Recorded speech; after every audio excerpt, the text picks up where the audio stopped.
بسم اللہ الرحمن الرحیم۔ شیب ابی طالب کی محصوری کا آغاز ہو چکا تھا۔ علماء لکھتے ہیں کہ شیب ابی طالب کی محصوری کے اسباب میں سے ایک اہم سبب یہ بھی تھا کہ دو اہم شخصیات نے کفار قریش کو چھوڑ کر دامن اسلام میں پناہ لے لی تھی۔ ان میں ایک حضرت سیدنا امیر حمزہ اور دوسرے حضرت سیدنا عمر بن الخطاب رضی اللہ عنہم تھے۔ ان دونوں عظیم صحابہ کے دامن اسلام سے وابستہ ہونے کو کفار قریش برداشت نہ کر سکے اور اسلام کی روز بروز ترقی کو دیکھتے ہوئے بنو ہاشم و بنو مطلب سے کنارہ کشی کا فیصلہ کر لیا۔ در حقیقت یہ فیصلہ اس عظیم خاندان کے معاشی قتل کی ایک بھیانک کوشش تھی جسے عملی جامہ پہنانے والوں میں سر فہرست امام الجاہلین بدبخت ابو جہل اور ابو لہب تھے۔ ان کے علاوہ تمام اکابر قریش نے جمع ہو کر یہ فیصلہ کیا کہ جب تک بنو ہاشم اور بنو مطلب محمد صلی اللہ علیہ وآلہ وسلم کو قتل کرنے کے لیے خود ہمارے حوالے نہیں کریں گے تب تک کوئی شخص ان سے کوئی تعلق یا واسطہ نہیں رکھے گا، حتیٰ کہ کسی قسم کی خرید و فروخت بھی نہیں کر سکیں گے، اور ان کے کھلے عام پھرنے پر بھی پابندی ہوگی۔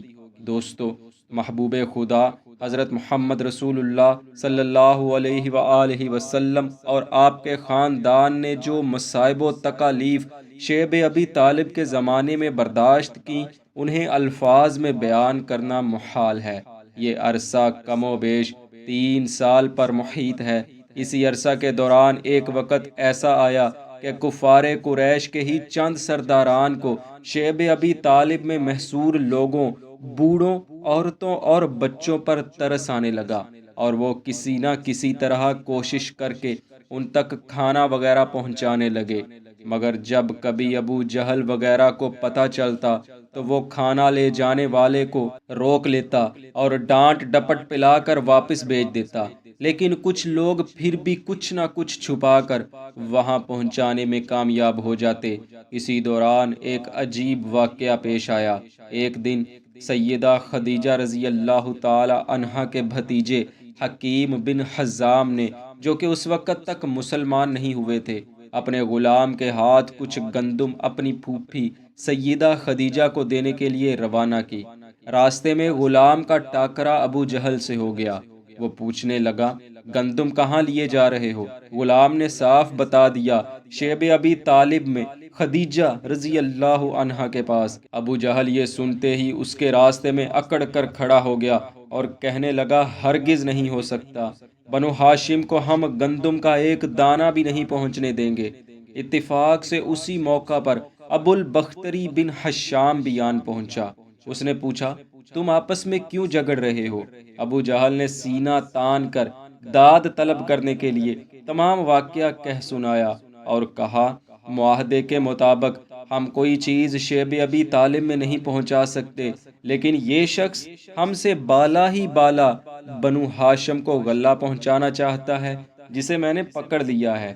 ابو البختری نے کہا، خدیجہ نے کچھ گندم اپنے بھتیجے کے پاس امانت رکھی تھی، اگر وہ یہ امانت کے طور پر رکھی گئی گندم خدیجہ کو واپس کرنا چاہتا ہے تو اس میں ہمارا کیا حرج ہے؟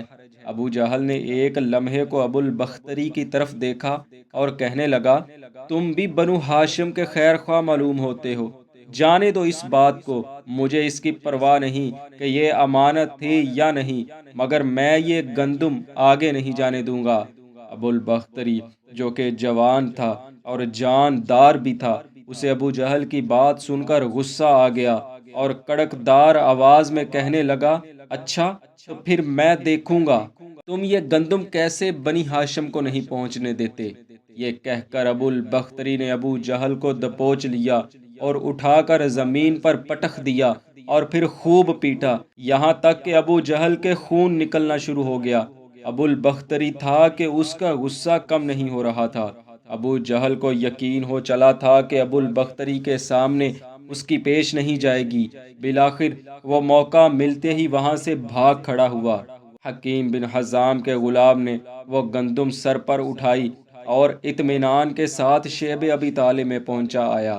ابو البختری کے سامنے ابو جہل کی پسپائی کا قصہ عام لوگوں تک بھی پہنچ چکا تھا، جس کے بعد لوگوں نے طرح طرح کی چے میں گوئیاں شروع کر دی تھیں، اور منقول ہے کہ اس واقعے کے بعد قریش کے بہت سے افراد جو چھپ چھپ کر محصورین کی مدد کیا کرتے تھے، وہ اب کھلم کھلا ان کی مدد کے لیے آوازیں دینے لگے، بلکہ محاصرہ ختم کرنے کے لیے کوششیں کرنے لگے۔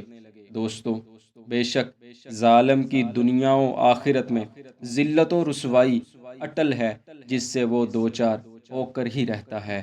دعا ہے اللہ عز و جل ہمیں ہر ظالم کے ظلم سے اپنی حفاظت میں رکھے، آمین۔